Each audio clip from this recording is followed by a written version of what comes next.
হয়ে গেছে আমার ব্লাউজ বানাতে দেওয়া।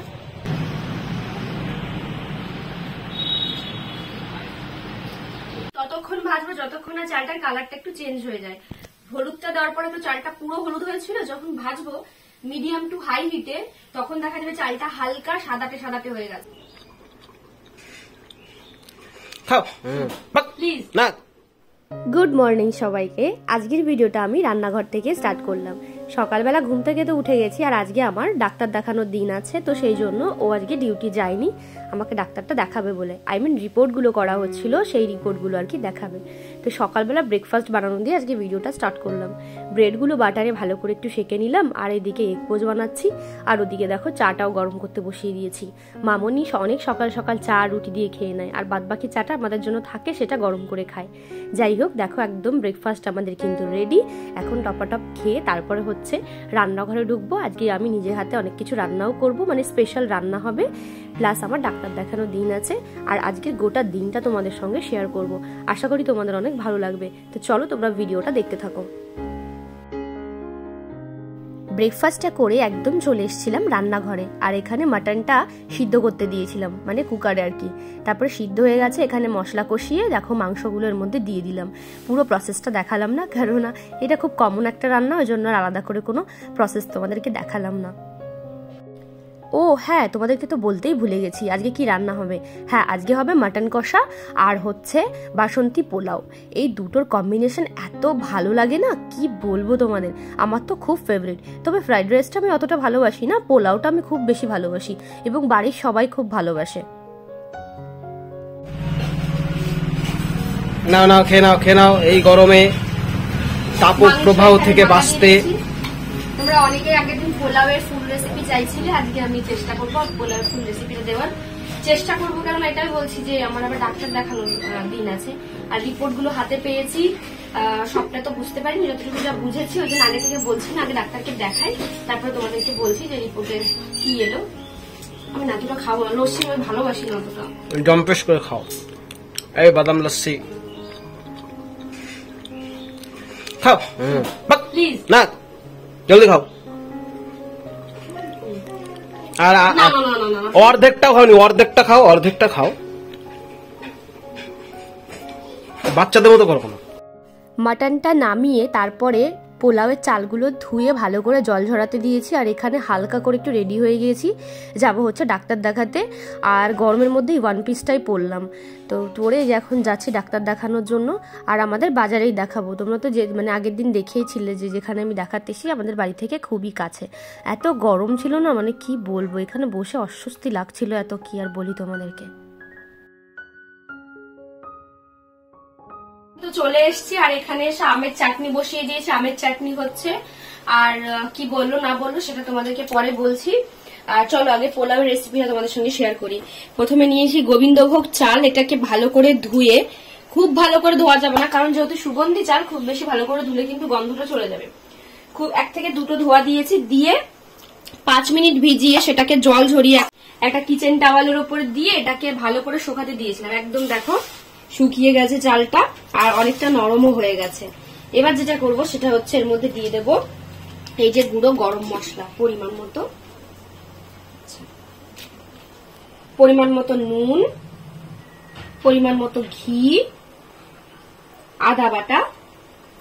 আমি কিন্তু কোনো রকম ফুড কালার ইউজ করব না, একদম সানরাইজের পিওর যে আর কি হলুদ আছে তো সেইটা ইউজ করব কালারের জন্য। এটাতে একদম পারফেক্ট কালার আসবে, কোনো ফুড কালার ছাড়াই। এবার ভালো করে এটাকে মাখিয়ে নেব। এবার চালটা আমি 15 থেকে 20 মিনিট রেস্টে দেব।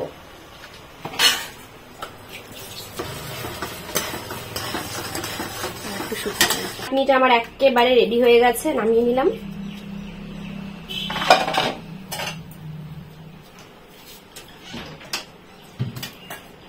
পোলাওয়ের সব থেকে ইম্পর্টেন্ট পার্ট হলো জলের পরিমাণ। সেটা হচ্ছে যতটুকু পরিমাণ আমরা চাল নেব ঠিক তার ডবল হচ্ছে জল নেব। যদি জলটা কম হয়ে যায় সেই ক্ষেত্রে চালটা গলবে না, আবার যদি বেশি হয়ে যায় সেই ক্ষেত্রে কিন্তু পুরো খিচুড়ি হয়ে যাবে, পোলাও আর হবে না।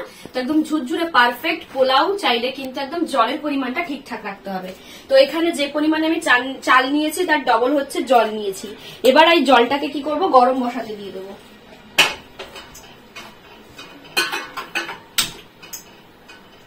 একদম টকবক করে ফুটবে সেই রকম জল কিন্তু পোলাওতে ব্যবহার করতে হবে।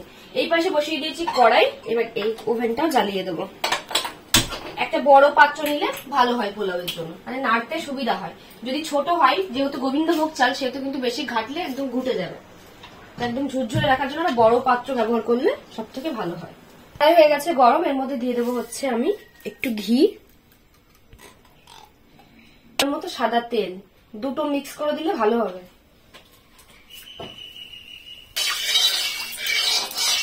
ভিজিয়ে রেখেছিলাম সেগুলো দিয়ে দেবো।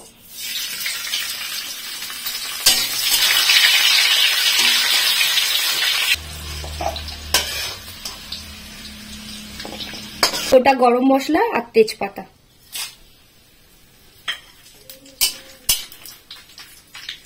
ফ্লেভারটা ছড়িয়ে গেছে। এবার দিয়ে দেবো ম্যারিনেট করা চালটা।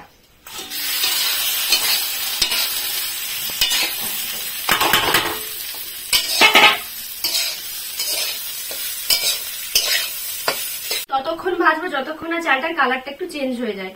হলুদটা দেওয়ার পরে তো চালটা পুরো হলুদ হয়েছিল, যখন ভাজবো মিডিয়াম টু হাই হিটে তখন দেখা যাবে চালটা হালকা সাদাটে সাদাটে হয়ে গেছে। তখন মনে করতে হবে চালটা ভাজা হয়ে গেছে। তারপরে কিছুই না, এই গরম জলটা ওর মধ্যে দিয়ে দিতে হবে। দেখো চালের কালারটা কিন্তু চেঞ্জ হয়ে গেছে, একটু সাদাটে সাদাটে হয়ে গেছে। এবার এর মধ্যে দিয়ে দেবো জলটা।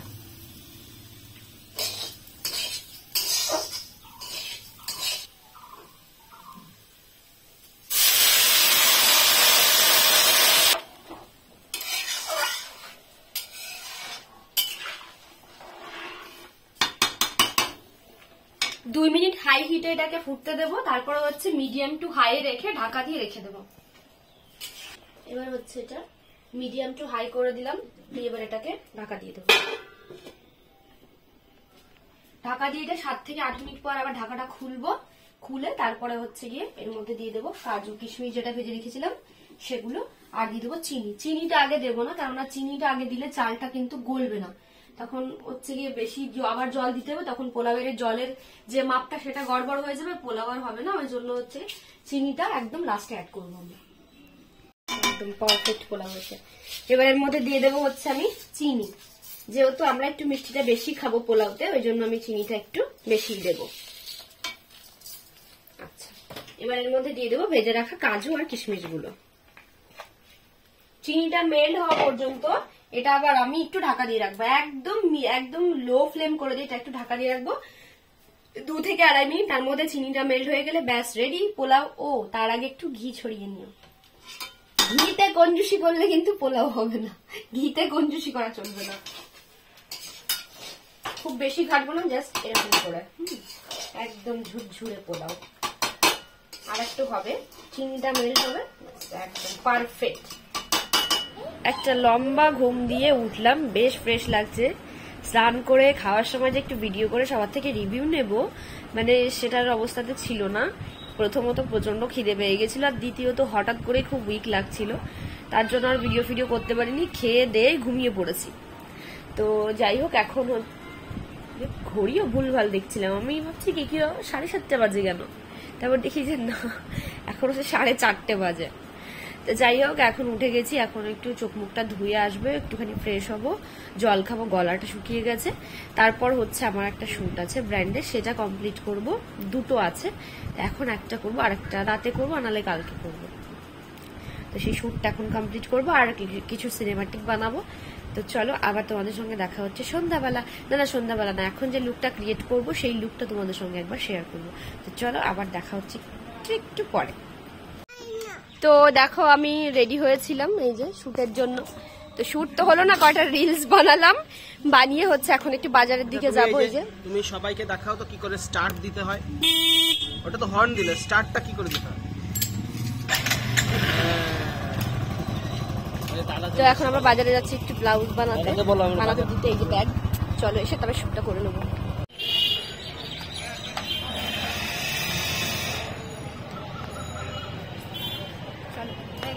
ব্লাউজ বানাতে দেওয়া সারাটা দিন তোমাদের সঙ্গে শেয়ার করলাম। এবার ভিডিওটা শেষ করব, তার আগে কিছু কথা বলি। সেটা হচ্ছে যে কি অদ্ভুত তাই না, মানে এই যে তোমরা আমাকে জাস্ট তোমরা এই যে ফোনে দেখো, ফোনের মধ্যে দেখো মানে একটা মানুষকে ভাবে দেখেও যে এতটা ভালোবাসা যায়, এতটা কেয়ার, এতটা টেনশন হয় সেই মানুষটার জন্য, এটা ভাবলেই মানে একটা অন্যরকম অনুভূতি হয়, সেটা বলে বোঝাতে পারবো না আমি। এই যে রিপোর্টগুলো করিয়েছি, ঠিক যেদিন আমি করতে দিয়েছি সেদিন থেকে এই পর্যন্ত কিছু চেনা মুখ হয় না, যে অনেক সময় অনেক আইডি থেকে রোজ কমেন্ট আসছে, সেগুলো দেখতে পাচ্ছি। কিছু চেনা মুখ, মানে হয়তো তাদের ওই প্রোফাইলটা বড় করে দেখা যাবে না, বাট আমি জানি যে ওরা আমাদেরকে রোজ কমেন্ট করে। তো কিছু ওই চেনা মুখগুলো এসে রোজ কমেন্ট করবে, দিদি রিপোর্টে কি এসছে, বা এই বোন তোর রিপোর্টে কি আসছে আমাদেরকে জানা, টেনশনে আছি, কি হয় না হয় আমাকে জানাস বা আমাদেরকে জানাস, এরকম টাইপের। তারপরে তো হোয়াটসঅ্যাপ তো রয়েইছে, ওখানেও কি রিপোর্ট এলো, ঠিক আছে কি না, মানে এই ধরনের মেসেঞ্জারেও তাই। যদিও মেসেঞ্জার আমার খুব একটা চেক করা হয় না, আমি যাই না বললেই চলে মেসেঞ্জারে। আর ইনস্টাগ্রামে অনেকে হয়তো মেসেজ করে, বাট তাদের অনেক অভিযোগ যে রিপ্লাই করি না। ইনস্টাগ্রামে হচ্ছে যাদেরকে আমি ফলো করে রেখেছি তাদের সঙ্গে মেসেজে কথা বলতে পারবো, আর কারোর মেসেজ না আমার ফোনে ঢোকে না, আমি জানি না কেন। আমি ইনস্টাগ্রাম ফেসবুকের ব্যাপারে অতটা মানে না, আমার জানা নেই।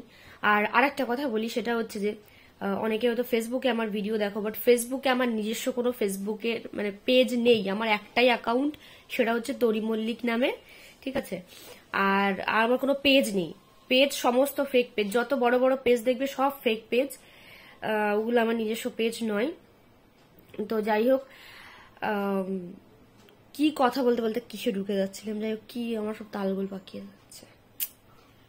যাকগে, রিপোর্টে কি এসছে এবার তোমাদেরকে সেটা বলি। যাই হোক, ওরকম কিছু চেনা মুখ কমেন্ট করে, মানে এগুলো অনেক ভালো লাগার একটা বিষয় না, যে একটা মানুষকে ফোনে দেখছো, দেখে তাকে এত ভালোবাসছো, এত কেয়ার, মানে খবর নেওয়া, এত মানে এগুলো মানে ভাবলেই অনেক ভালো লাগে, যে না সত্যি মানে মানুষের মনে জায়গা করে নিতে পেরেছি।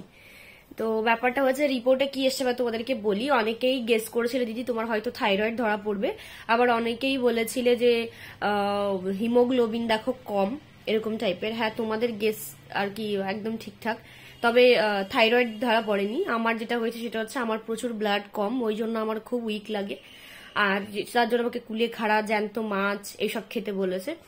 আর হচ্ছে তোমার রক্ত কম আছে আমার, এই বললাম তো রক্ত কম আছে, দেখছি সব তালগোল পাকিয়ে যাচ্ছে।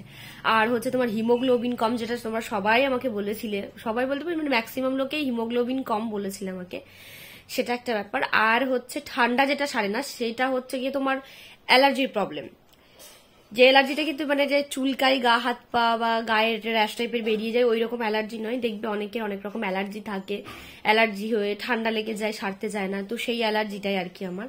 ওই অ্যালার্জির জন্য আমার ঠান্ডা সারতে চায় না, হুটহাট করে ঠান্ডা লেগে যায়, শ্যাম্পু করে আসলে ঠান্ডা লাগে, এসির নিচে 10 মিনিট থাকলে ঠান্ডা লাগে, চুলে স্পা করলে ঠান্ডা লাগে, বাইকে করে ঘুরতে গেলে মানে ওই যে কি মানে ধুলোটা যাচ্ছে তো বাইকে করে, আমি বুঝতে পারি না, মানে এখান থেকে যদি আমি একটু গাংনাপুরও যাই বাইকে করে, এসে দেখি যে আমার ঠান্ডা লেগে গেছে, গা হাত পা ম্যাচ করছে, ওটা হচ্ছে আমার ডাস্ট অ্যালার্জির জন্য এরকম আর কি হচ্ছে আর কি, যেটা বললেন।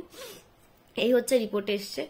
হ্যাঁ, খাওয়া দাওয়াটা ঠিক করে করব, চেষ্টা করব, বাট ব্যাপারটা হচ্ছে যে জ্যান্ত মাছগুলো খেতে বলেছে, কুচে মাছ, তারপরে হচ্ছে গিয়ে তোমার শিঙি মাছ।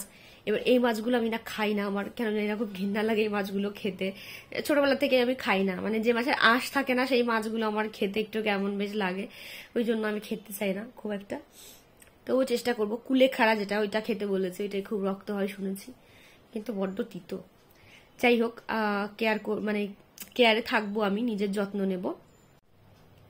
আজকের মতো ভিডিওটা এখানেই শেষ করছি, কালকে তোমাদের সঙ্গে দেখা হচ্ছে নতুন কোনো ব্লগে। সব ভালো থেকো, টাটা।